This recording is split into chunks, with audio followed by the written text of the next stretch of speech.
It's time for the Double Stop with Brian Sword. I was born to satisfy, yeah.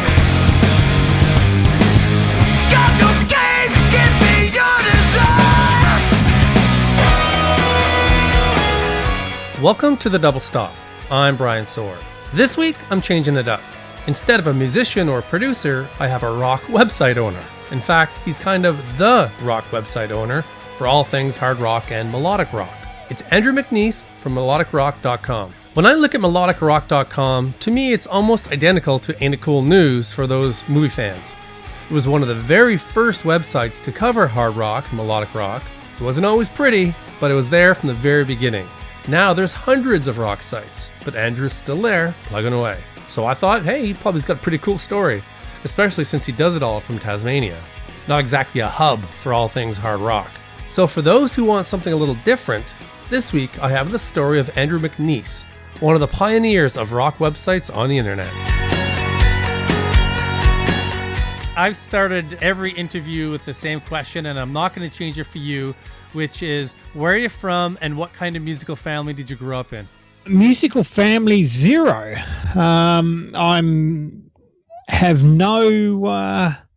I don't even know where it came from, to be honest. My parents were very, very casual music listeners. My dad listened to classical and opera, which used to drive me nuts. And, you know, the most they had in their record collection was I think an ABBA, an ELO LP, and the Bee Gees, believe it or not. So I'm not really sure where the music came from. My old man used to play trumpet back when he was in school, but aside from that, I can't really explain it. I guess I just started listening to the radio in about 82, stuff that just started to catch my attention and fascinate me. And for some reason, you know, I'd want to find out more. You know, I'd want to chase the origins of what I was listening to and discover who they were and where they're from, and it led from there, I guess. But I'm born and raised in Hobart, Tasmania. Before the internet arrived for you, was there any other early journalism ideas that you were trying to go down that path, or was it really when the internet arrived there that you started thinking about it? No, I've been into it all the whole time. In fact, when I turned 18, I ended up working in a retail a record store, the biggest retail record store here in Tasmania. And I worked there 5 years. So, and even before then, I was, you know, I just kept delving deeper and deeper for music. So I ended up buying into some of these English magazines and the little you know, A5 hand printed fanzines that were being, you know, mailed out of the UK and stuff like that, because, you know, about 86, 87 I was getting into Whitesnake, Def Leppard, you know, Night Ranger, Van Halen. All that stuff sort of came in a flurry of activity.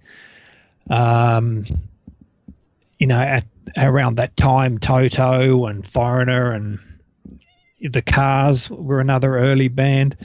So all that stuff was just flooding in, and I had the great fortune, I guess, of discovering artists mid-career and then being able to follow them forward, as well as go back and buy all their old stuff. And I was just obsessed by it. I mean, that's my nature, and I'm an obsessive kind of guy. So I was reading everything I could possibly get. I was ordering magazines. I was ordering catalogs, and you know, importing everything. And I found that I started importing stuff from overseas, and my friends would say, "Where do you get that from?" So I started importing for them. And I was importing posters and anything unusual that I could get my hands on, and I was selling it off to my friends to pay for the copies I was buying myself. So it was kind of cool. Yeah. And as time went on, I actually started importing some of the indie record labels that were starting up at the time. I was in contact with Mark Ashton, who started Now and Then Records in the UK in '95, I think. And, I ended up importing 20 or 30 copies of the debut 10 album. I was the only person in Australia that had copies, and I was selling it to a couple of specialist stores in Melbourne and Sydney. And it just went from there. I was just dabbling in importing and selling, and I had people from overseas actually buying stuff I'd imported from overseas from me, because for some reason they couldn't get it where they were themselves. And I began writing for a little fanzine magazine in the UK called Frontiers, which was around for a few years. I just did, I was importing from Japan a lot, and I had some good contacts there. So I was doing a little column on what was happening in Japan and what was happening in Australia. And that was about 96. And I found myself doing a lot of work for them, but they weren't really, giving anything back. I wasn't even getting a free copy of the magazine, which was, peeved me off. I was importing 20 or 30 copies to sell to friends, and I'd have to buy one myself. I thought, hang on, there's got to be a better way of doing this. And I wanted to start my own magazine. I thought, I started doing a few interviews. I got the very first interview I did was through a press agent called Chip Regari, who's a bit of a legend in the press and promotion circles. He's been there, since the 80s. And he set me up with Kelly Keggy of Night Ranger. And believe it or not, I did a fax interview with him. I had to fax questions to Kelly, and he faxed me back, which I thought was fantastic. But it also started up a 20-year friendship I've had with Kelly and the Night Ranger guys, which was great. And the second interview I did was my first phone interview I did was, again, this was all for this Frontiers magazine. The first phone interview I did was Eddie Money. And I'd caught him absolutely on fire. It was just hilarious. And I did a nice 1-hour interview before I had to go to work that day. I got to the end of the interview and realised that the tape had not actually, when I pressed record, the tape had chewed up in the machine and hadn't recorded a word. So I spent the day at work out the back trying to transcribe from memory, everything Eddie Money had just said, to try and cobble together some kind of piece, which was heartbreaking. But so after that, I thought, what, I'd like to do this myself, but I'm in Tasmania, Australia. I can't do a magazine from here because, it'd cost $3 to buy it and $6 to ship it. And at the very same time, another friend of mine was very much into computers and was saying, I was up at his place and he says, look at this, this is the early days of the internet in 95, early 96, where it was all bulletin boards and just, text back and forth answers. And there were people on these bulletin boards asking about 80s rock bands because, of course, in 95, everything had disappeared underground or into Japan or whatever, with the grunge, gurge that was, filling the world. So all these people were on these message boards saying, whatever happened to this, whatever happened to these guys? And I'm like, oh, I actually know that they're still going. And I was answering replies, and I thought, well, maybe there's a future in this. Maybe this computer-based stuff would would be the way to go. And that's when I got my first website started, which was very, very basic, of course, but that was back in 96. And people have to remember, this is before Facebook. It's before MySpace. It wasn't a simple little thing as it is today. Now you want to make a website, you can find a place online to do it and it'd be done in an hour. Back then, just absolutely. Getting hosting is a whole other, was a whole issue, let alone coding a site. So tell me about that first site, the process to get that thing together. Well, again, my friend Richard, who was heavily into computers and stuff, had another friend, and they just started up an ISP here in Hobart, one of the very first. And they're like, "Well, sign up to the." I bought a computer, $4,000 for this, absolute piece of shit. When you look back at it, it was $4,000. Yeah. It did nothing, It signed onto the internet via dial-up, and you could write stuff on it. But so I got an email account through them and an account, and they said, "Oh, it comes with 5 meg of free space for your own website." 5 meg is just crazy. One of my graphics takes up that much these days, but. So I just had this crazy login address, which was representative of the company I was with, and started up a very, very small, HTML site. I actually went online and found as much guides on HTML as I could and taught myself, and which is pretty obvious when you looked at the site, I think. But it served its purpose, and just started adding stuff to that and going in search of new music and interviews to do, because at that time I wanted to interview everybody, and pretty much eventually did. But the interviews caught a lot of attention, then my reviews caught a lot of attention, and I managed to get some breaking news, and this antiquated little website started taking off. And how quickly did it take off, and how big did it get in the early days?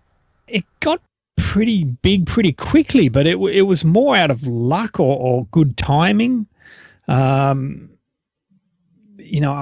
I said, I managed to get through Chip Regari again, set me up with an interview with Ricky Phillips, who's again another terrific guy and someone I've kept in contact with ever since. That was in '97, Ricky Phillips, and he was also managing Glenn Burtnick. So, Glenn Burtnick was an idol of mine. So I talked to those two guys, and from there, Ricky's like, "Oh, you should interview John Wade. Here's his phone number." And I'm like, "Are you kidding me? Seriously?" Which I did. And John was fantastic. And through Glenn Burtnick, I think I got in touch with Jonathan Cain from Journey. And I did an interview with him. And in those early days, this was like the internet was the Wild West, It was completely uncontrolled by PR people and record labels and band management. It was regarded as this small novelty part of media, and I remember one of Journey's managers saying to me, it's a web page. A few people are reading it on a computer. Who cares, what's on there? Which is quite a change in attitude as to what little did they know today. It's like it's like the CIA trying to get information out of these management companies now. But I talked to Jonathan Cain, and all these other interviews got me a little bit of traffic. And I was doing like 50 and 100 hits a day, and 150 hits a day, and I'm getting all excited about that. Then I hooked up with Jonathan Cain, and that got me. The Journey fan base was very, very, computer literate at that time. There was quite a lot of Journey fans, and there was a couple of very early Journey fan pages, a bulletin board, and a news group that were very popular. And so my interview with Jonathan Cain certainly got some attention. It was just before Perry. It was just after. It was a Trial by Fire album that I was interviewing him for, and they were talking about how their plans for touring had stalled. So that interview got me a lot of attention, and I, like I said, my location at the time being in Australia actually got me in the door with a lot of people, because the general consensus was back in that day was like, oh, we'll never talk to anybody from Australia before. That'll be a real novelty, And That's they got funny. me in the door with a whole bunch. Yeah, it got me in the door with a whole bunch of people, which was great. But the interviews were going worldwide. But of course, back in that day, no one really had any concept of how far or wide the news would go that was seen. And anyway, Jonathan Cain gave me his phone number and said, "Yeah, keep in touch." And I'm like, "Well, you don't have to ask me twice to do that." He said, "Give me a call in a couple of months. We'll tell you what's happening with, the Trial by Fire album tour and whatever." So I called him up one day, just out of the blue. I was actually at work, and I had to use a calling card, so I didn't bill my workplace with an American phone call. I had this calling card. So I used to do all my phone calls at work. And I called up Jonathan Cain and said, "Hey, what's happening?" And he goes, "We're moving on without Perry." And I was like, wow, this is huge. This is huge. And so I called him back a week later. I said, what's going on? And he says, "Well, Perry just signed the paperwork. He's out. He's gone." And he says, "Well, we haven't announced this yet or anything, of course." So, and I said, "Oh, well, can I mention it?" I thought I'll go fishing. And he goes, Sure, why not? I guess he's signed the papers, so he's definitely out. Sure, why not? And I mean, can you just imagine, The scoop is so huge, it kind of blows my mind. Yeah, I hung up the phone, and my wife had a day off, and she was at home. So I rang her up and I said, "You've got to do this for me right now." And I sort of talked her through writing some HTML code to get up on the front page of my site, "Journey Perry out," and overnight or instantly within an hour, the site stats were going ballistic. And I went from 50 and 100 hits a day to 500 plus a day, and then up to 1,000 a day, just because this news went feral really quickly. And it was like 3 or 4 days before the band came out with their press release, and between me announcing that and the band doing their press release, I was getting hate mail and death threats, and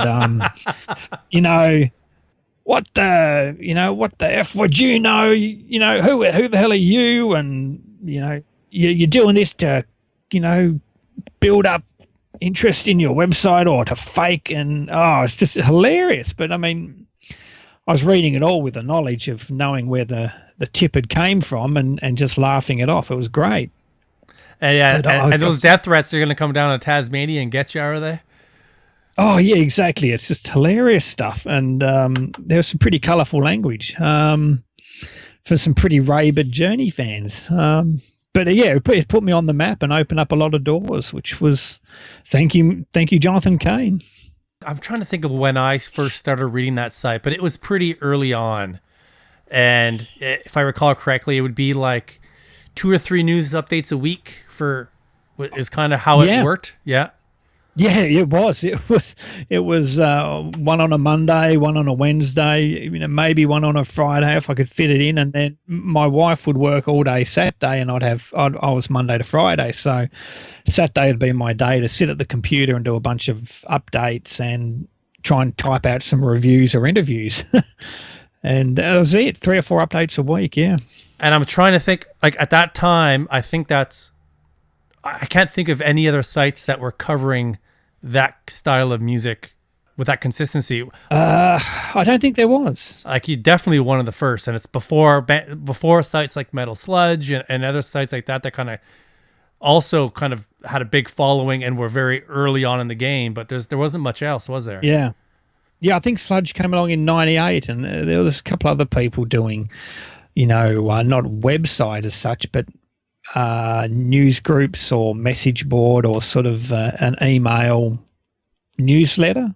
Yeah. I remember Strictly for Connoisseurs, Kurt, if you're listening, I remember Kurt Torster was one of the guys on the ground very, early on.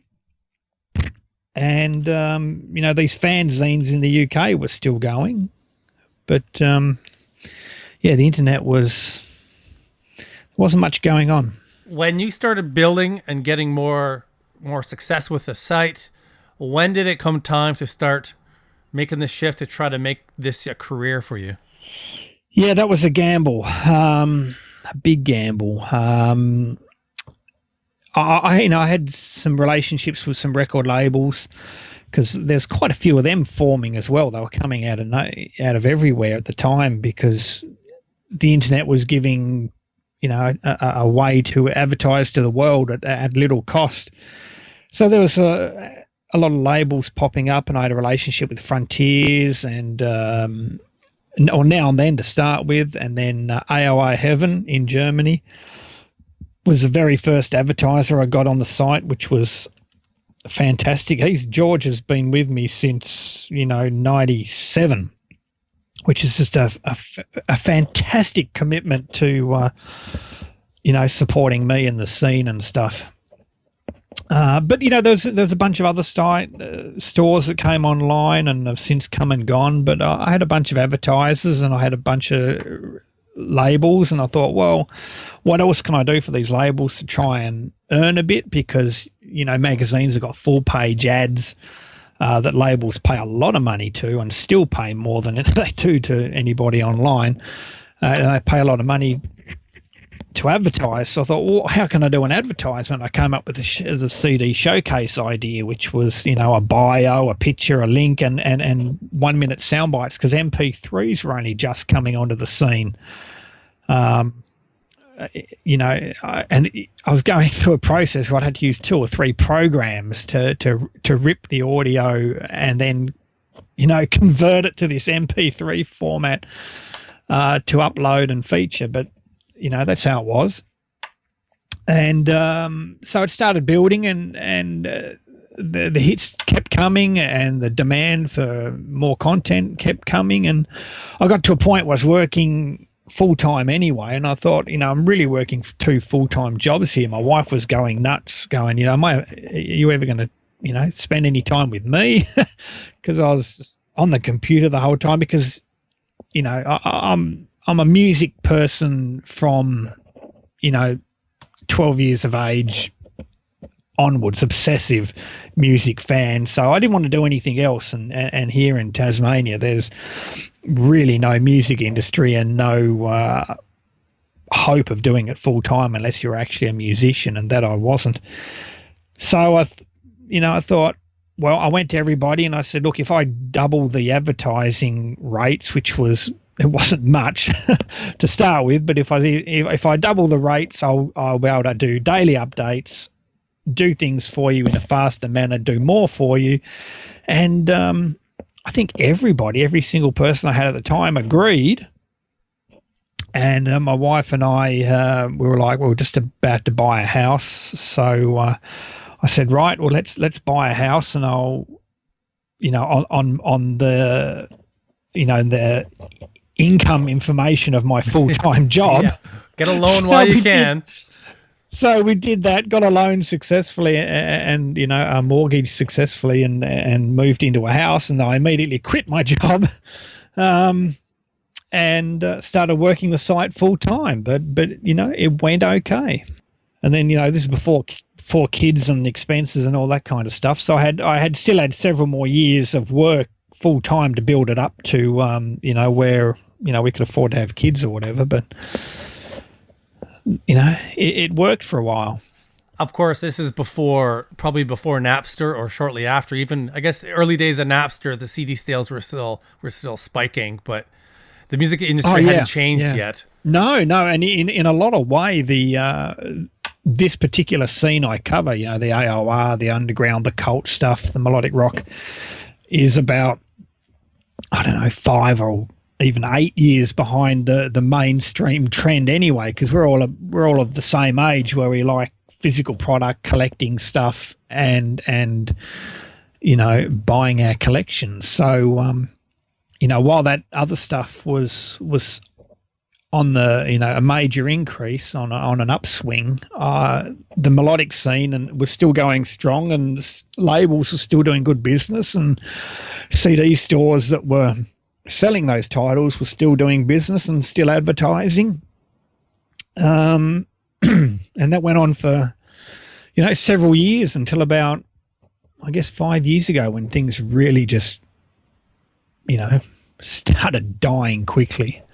Now, before we get to that, tell me about when you started producing your own CDs, which started as, I believe, the compilation CDs. Yeah, I did. I don't know how I came up with that idea, or why. I can't remember. But I had a bunch of tracks, and I thought, wow, wouldn't it be cool to do a compilation? So I had Chuck Wright from House of Lords who wanted to do a track, and he said, hey, I'm a graphic artist. I'll do the artwork for you. So, he donated his time to do that, and we got one out, and I pressed 1,000 units and sold out of it, which was fantastic. So that sort of began that. Right now, to get CDs printed is nothing. It's no big deal. But back then, especially where you were, it must have been a bit of a challenge, because this is at least 10 years ago, right? Oh, absolutely. It was 2002 or 2003. I think I did my first compilation, maybe. But yeah, no, I had to get it all done in Sydney. There's no one here in Tasmania, so I had to just get on the internet and do some exploring, do some fast learning, if you like, and luckily enough, I came to work with, I don't know how, again, I can't remember how it came about, but a great company in Sydney, and I've used them ever since. So I was lucky there, but it's just all a matter of pot luck at that time. And how did that first CD grow into Melodicrock Records, which you have now? Yeah, I did about 5 or 6 compilations, I suppose, or even 7 before the label came about.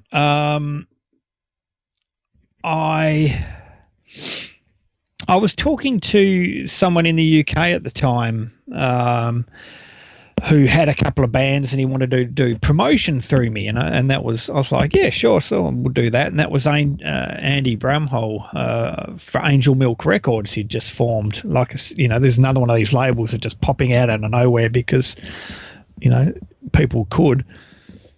And so I helped Andy do a couple of releases on his label and promote them and whatever, and then things just kind of he kept complaining how he had no time, and that Frontiers or whoever else was dominating the marketplace, and he said, I've got no time to do this, it's really frustrating. And something switched on, and I said, well, how about I take over the label for you, or we run it together and see what we can do, because he had quite a lot of money from he runs a trucking company in the UK and has a dozen trucks and quite a big business, so he wanted to invest some money in his passion, which was guitar playing and music and a record label. So we started up, or not started up, but I joined Angel Milk Records, and we tried to make a go of that for a couple of years, but unfortunately it didn't work out. Andy's conflict with his work and his schedule, and he just couldn't devote the time to doing what he needed to do as far as what I needed him to get done and what the artists needed done. And I ended up leaving that, and I thought, well, there's a few records we had in the pipeline which didn't get out. And so I thought, I'll try doing it myself. And the artist said, great, let's do it. And it went from there. And of course, having the site and the established reader base, which is also the same people who buy the records, it seems like a very logical step to take.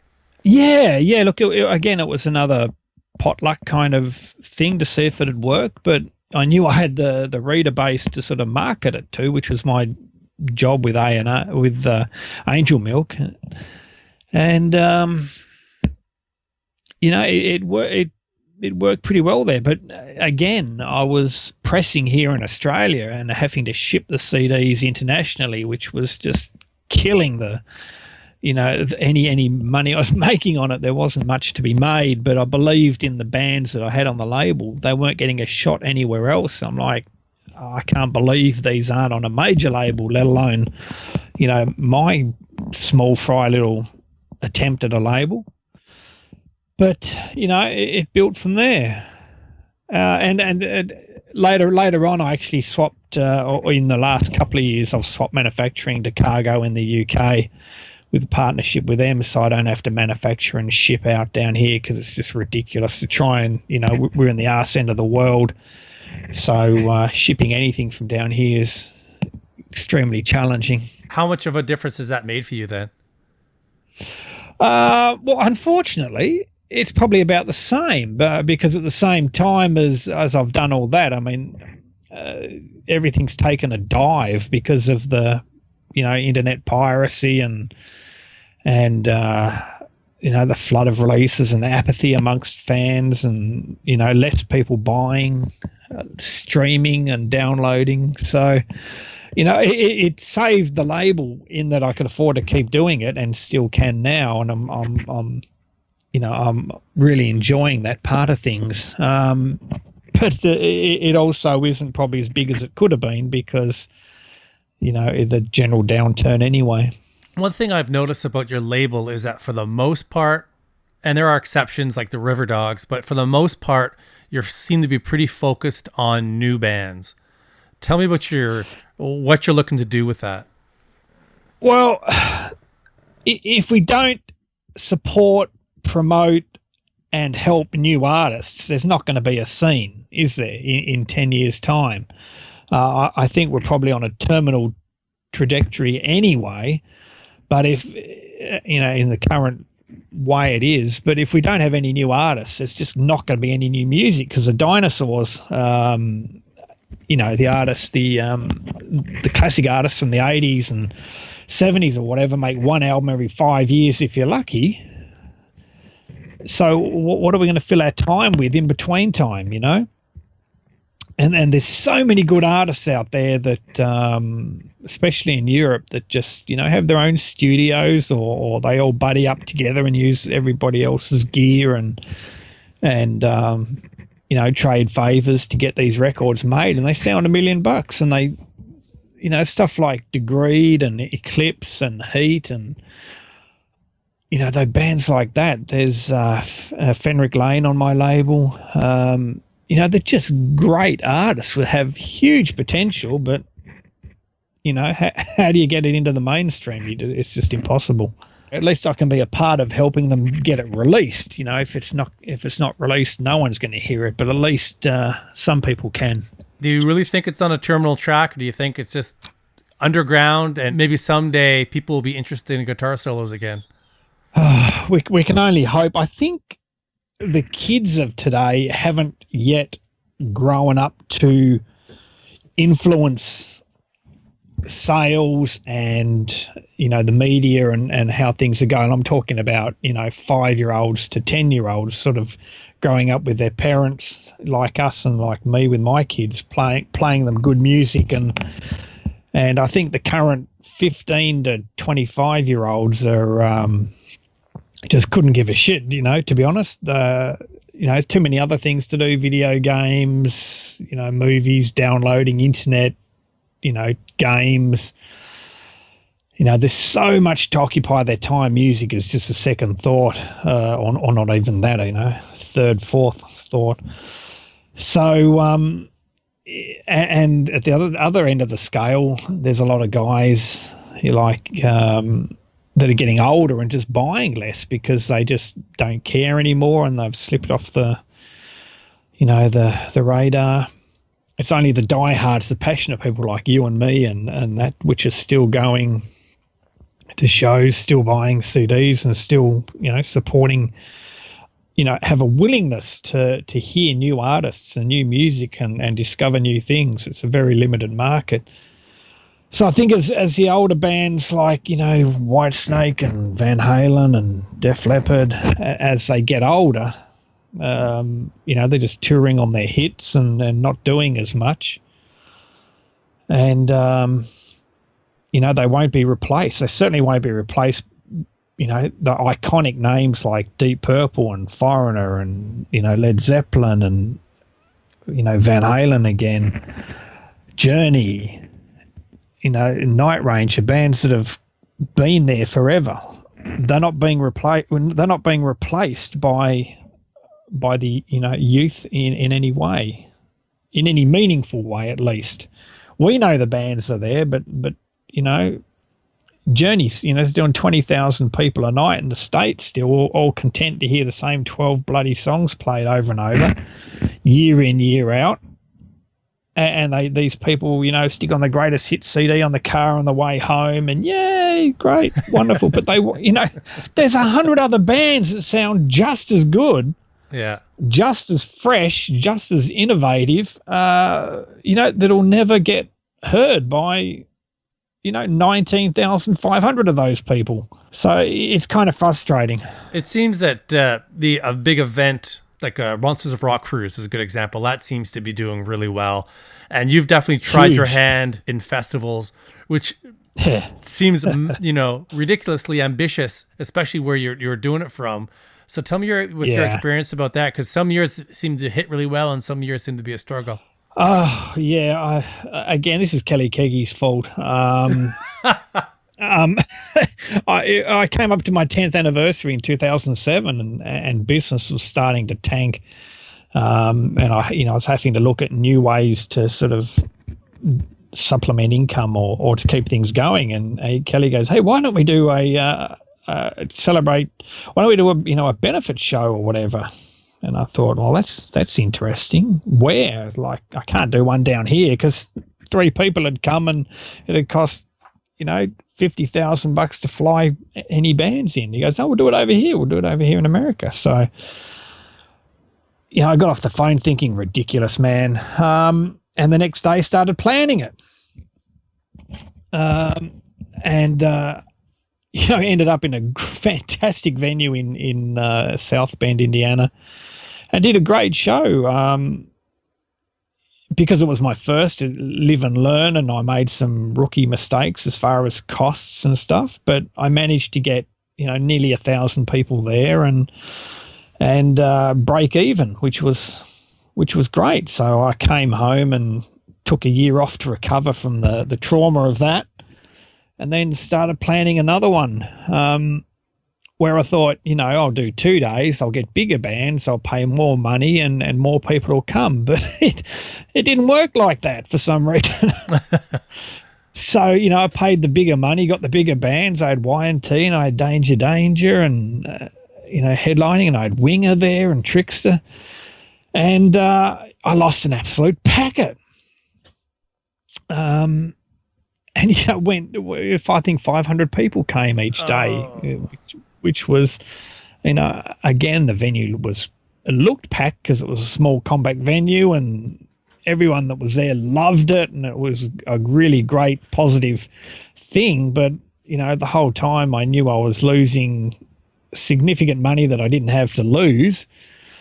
So it was kind of, depressing end to that weekend. And I came home with my tail between my legs and thought, never again. And the wife said, never again. Until a couple of years later, someone said, "Oh, I'll come along and join up with you." They said, "I'll team up with you. I'll pay for it, and you book it. I'll pay for it." But his ideas were just completely insane and didn't bear sort of thinking about. So I passed on that, but that got me thinking again as to, well, maybe I could do a third show, but structure it differently if I got a good venue. And one of my great pals over in America is Joe Vanna from Mecca and Richie from Seventh Heaven, which is the Chicago band, which are just infamous in and around Chicago. And the two of them said, come on over. And Richie said, I'll help pay for you to come over and I'll show you around all the venues, because he plays in everything, which I thought was an extraordinary gesture. So we made it happen, and I found the home bar, and I thought, well, with that venue and the additional VIP perks that were trending at the time, I thought, well, I can, put together some VIP ideas for this and bring in what I thought was a great lineup. And that show really worked. That show really worked well. But again, that one I actually made, some money on, which was great. And the crowd were just unbelievably enthusiastic and supportive, but there was actually less than the second show there. There was only under 500. So I thought, all right, well, I'd taken a 3-year gap between the second and third show. I thought, well, the lesser numbers is because we're a new location, new city, new suburb of Chicago, new venue. Let's keep the momentum going and do it again. So my wife was like, no. But I said, yeah, I know what I'm doing. Because she knows it takes 9 or 10 months out of the year to sort of work on it. She's like, I don't want you obsessed with another show already. But I said, no, don't worry. Look, this one did really well. This one will do even better. So the fourth show was last year, and of course it was an absolute disaster. So, I mean, the crowd that were there again, and so many familiar faces that have been to all, four, some all three, just such great people, and God love them. If any of you guys are listening, thank you so much for supporting the events, and just some of the best times of my life, experiencing, being with these people and hanging out and seeing the enthusiasm, for the bands that I had the same enthusiasm for. But, I just didn't have the money to be able to commit to a bigger headliner, which I didn't think I needed. I thought I could pull it off with the lesser names, and the diehards would all come. But, maybe America isn't the best place for an annual festival like, Firefest in the UK, where, they get 1,000 people every year, and they knew for the last 5 or 6 shows that they did that guaranteed 1,000 people at every show. I thought I could build momentum like they did, but, I only got 300 at that show. So I had to scale it back from 3 days to 2 to try and save my ass. And that was, thankfully, 90% of the people that had booked tickets were like, yeah, we can live with this. And I added a few extra perks to those who didn't want refunds and whatever. And again, it was a great weekend, but just not enough people to warrant me ever thinking about doing it again. I can tell you that. So when you say never again, do you mean never again, or do you mean in a few years and maybe, since Firefest is shut down, that you do it in England or something? Oh, look, I'd never go to England to do it, or even anywhere in Europe, because there's just so many other festivals. Yeah. It's just, I just couldn't compete with it, and I wouldn't like to try. And in the US, there's a couple of people that thought they liked what I was doing, so they'd copy that. So, and now there's those guys losing money doing their shows, and good luck to them doing that. And the monster, like you mentioned, the Monsters of Rock cruise. Whereas my first festival I felt was a really must be at kind of event, and people wanted to be there for the weekend and for the experience and hanging out with the bands. The Monsters of Rock cruise really sort of cranked up their promotion and their budget, and they had, everybody, incredible lineup. We're talking corporate money, corporate payouts, corporate sponsorship, and there's no way an independent person can compete with that. I did all 4 shows without a single corporate sponsor. I had just people within the scene that wanted to support it, and beer vendors weren't interested because it wasn't outside and wasn't big enough, because whatever, and it was just crazy. But I did it. and I'm really proud of it. I'm proud of, all the artists that performed and some of the people I brought to America for the first and only time. And I'm glad that the people that read my site and supported that got to see a bunch of bands they would never, ever, get to see anywhere else. And that's a shame with the Monsters of Rock cruise. That's now the go-to destination because you get a cruise, a holiday, Exactly. warm weather, and 175 bands in 3 days to go crazy on.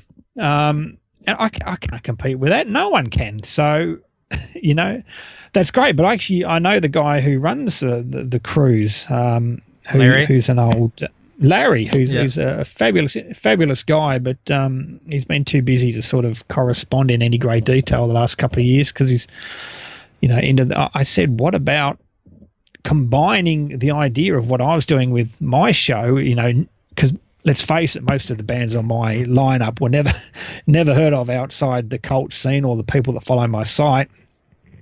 Get some new talent in there, get Eclipse onto the cruise, get Heat onto the cruise, get, Just Got Soto onto the cruise. But that's fallen on deaf ears, I'm sorry to say. Oh, yeah, he's firmly in the established act. And even the smaller ones, they had somewhat of a following in the 80s at some point. Yeah, but the new guys, the new bands, no show. No interest whatsoever, which goes back to my point. If we don't want this to be a terminal scene, we need these new guys to feel as if they're growing their audience and what they're doing is paying off. Not to mention, the latest Eclipse album, my God, if it was released, and then the Heat album, if they were released in 1990, they would have sold 3-5 million units, Well, it's all cycles. Perhaps it'll come back.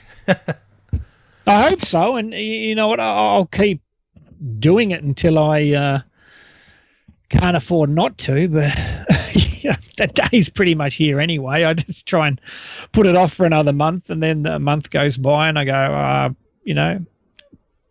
put off trying to find another job for another month and things work and then put it off for another month. And I've done that for about the last 18 months. So I'm still here. Do you think the site will always be there even if you do finally decide to not have it be your career, or do you think at some point you would shut it down? It depends on the day. Yeah. It depends on the day. It depends on the day you ask me, the mood I'm in, the shit I've had to deal with on that particular day or week or month. It changes all the time. But in my heart, I can't imagine not doing it. I love doing this. I love sitting here. I love going through the CDs and audio and reviewing stuff and helping the bands. I love fans saying, "Oh my God, this is fantastic. Thank you for bringing it to my attention." I love breaking news, but everything is just so much harder now. The labels and management control everything. Nothing's said behind the scenes without, a threat of death if you say anything. So, it's not like the old Journey scoop I got, or for example, when Dave Bickler read that he'd been replaced in Survivor by Jimmy Jameson again in 2005 or whatever it was. He read that on my site before Frankie even told him. So Wow. He wasn't very happy with me, and even less so with Frankie. But I was just passing on the news. I had no idea that was the case. But what I'm trying to say is that. News and information is in lockdown these days, and getting a straight answer on anybody is very hard. So you just have to go with putting up the press releases, which is kind of, boring sometimes.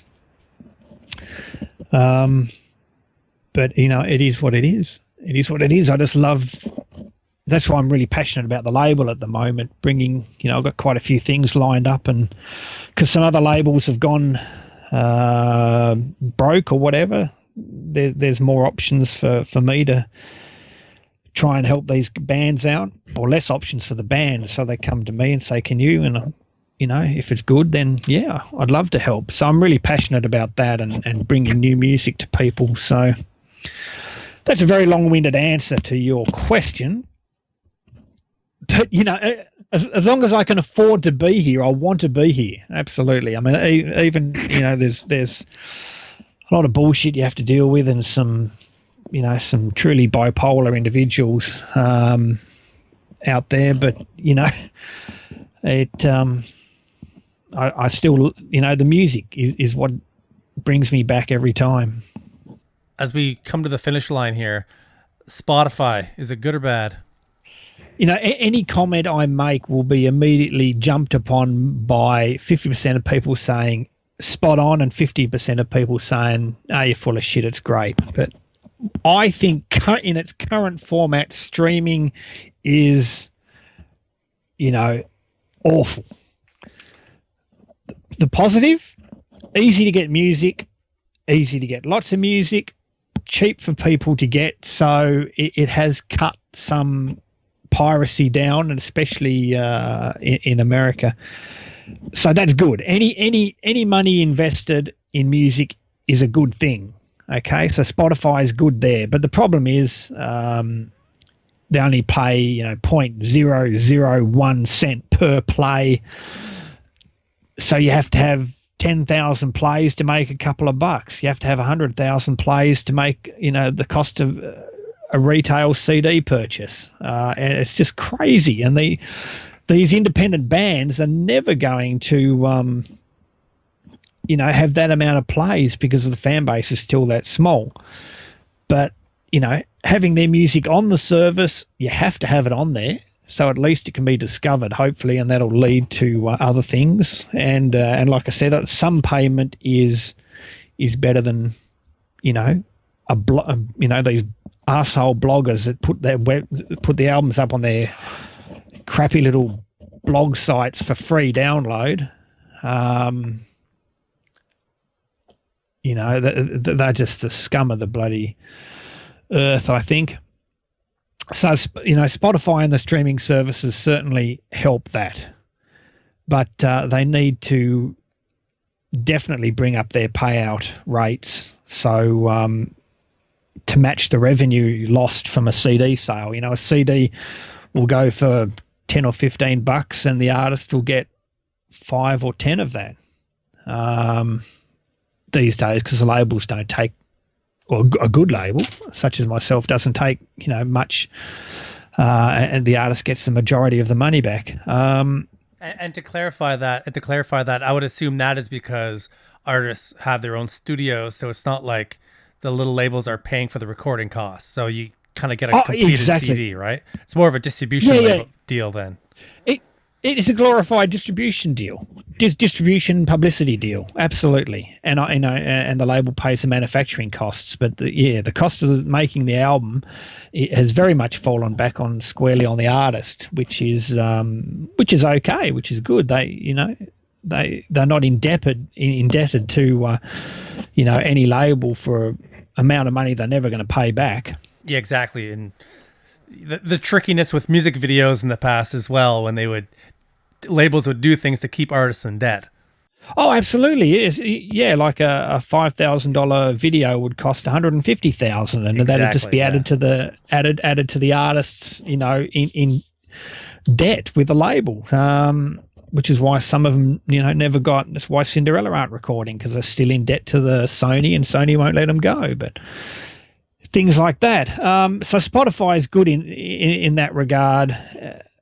But like I said, the other thing is the Spotify and these streaming services pay royalties to the artist, but everyone else is cut out of the picture, which, artists will think, well, that's a good thing. But for an industry, that also cuts out people like me, for example. I don't earn a cent from any streaming audio because it goes straight to the artist, and that's great. But, publicists, PR people, CD stores, magazines, the income coming from labels that advertise with those people and for record labels selling CDs, they just don't get the income anymore. So it's we're in a generational change, I guess, where it'll take another 10 years for music to properly be monetized in a way that, third parties and other people involved will also, benefit from it. Like, because the music industry supports, millions and millions of jobs are not all just artists or record labels or the management, PR people, publicists, everything. And those people in turn support other people. So it's a massive hole of, a vacuum of income that's sort of appeared in the last few years. And that's why I've expanded my label while, I used to have 10 stores advertising on my site. I think I've got 3 now, 3 or 4. I think I had 12 actually at one stage. And the rest are there's a couple that can't afford to do it anymore. And I thank them for their support over the years, but the rest have gone broke, no longer in business. So that's the kind of market we're in, where money for third party people involved in the industry just isn't there. So interesting times. It's amazing how it happened so fast too. Oh, it's incredible. Absolutely incredible. I mean, the 60s, we're back in the 60s where it's a singles market. If you're talking mainstream, top 40 kind of stuff, you'd buy one song like you did in the 60s, and after 10 singles and 2 years, an artist had put out a greatest hits album, which really actually would be a greatest hits album because it'd have, 12 singles on it or whatever. But that evolved into the 70s and 80s over, 10 and 20 years, and into the 90s and late 90s. But then sort of it hit 2000 when, everything that can be digitized will be digitized, and therefore available for free from, those that choose to, go against the artists and make the albums available for free and all that kind of stuff. It happened in the space of a few years, which is, it's just everybody's been left spinning. And, this is taking myself and you and even this scene out of it. If you look at the broader music industry, the investors in the scene took all their money and ran.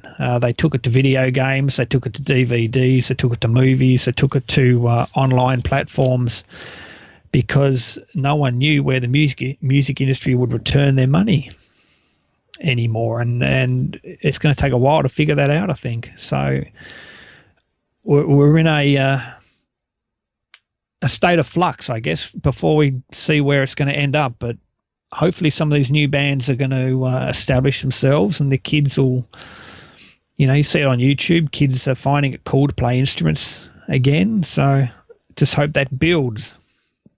Well, as somebody who's still trying to slog away with a label, why don't you take this last second to plug your new releases? And hey, if you want to give a scoop on anybody else you got coming out, you can give me a scoop on that too. That'd be cool. Well, I'm about to announce the new Vindictive album, which is a Swedish progressive hard rock band. I've signed those guys for release in July, and that's got Mark Bowles on lead vocals from, Yngwie Malmsteen, and he's now playing bass and covering Don in Dokken. Yeah, hitting high notes for him.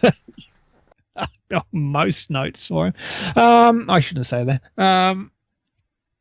You just check out the site, come to melodicrock.com, see what there is to offer as far as melodic rock records and anything else on the site. It's still a very popular. I'm still getting the hits, which is fantastic, and I'm honored that people have been around so long and keep reading, and I appreciate that. And drop me a line.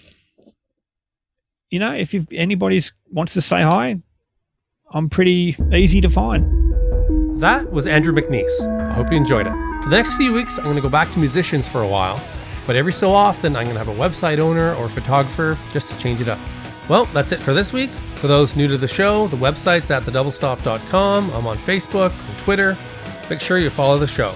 You just never know who will pop up on it.